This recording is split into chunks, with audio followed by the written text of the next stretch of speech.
سنيكس بقى، السمك أو شيبسي السمك، حاجة كده مقرمشة وخطيرة. بسارية بقى كده سموها بقى سنيكس، سموها شيبسي مقرمشة وخطيرة وتحفة.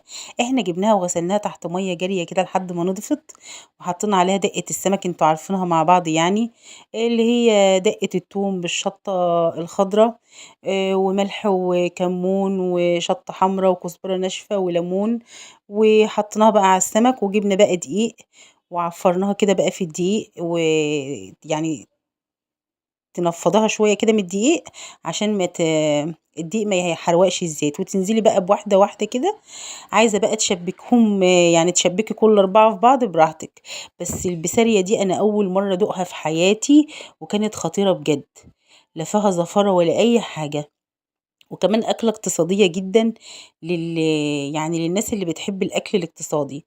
كانت جميلة جدا، كنا عاملين منها المشوية، طبعا طابخين جنبها رز أبيض زي ما انتوا شايفين كده، بيرد بقى على الشياطة، انتوا عارفين طريقته وعملناه مع بعض كتير.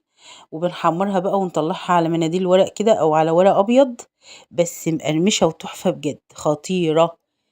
دقة السمك بقى بتاعتي اللي انا قلتلكوا عليها دي جميلة جدا، نحط بقى معلقة هريسة شطة تبقى حلوة برضو.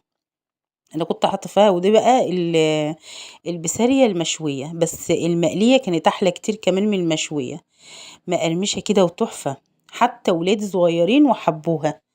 اول مره في حياتي كنت ادوقها وعجبتني جدا، مقرمشه كده وجميله وحلوه زي ما انتم شايفين كده بالفيديو. ولو عجبكم الفيديو بقى ما تنسونيش في اللايك، حلو لايك جميل، واشوفكم في فيديو جديد ان شاء الله، وباي باي.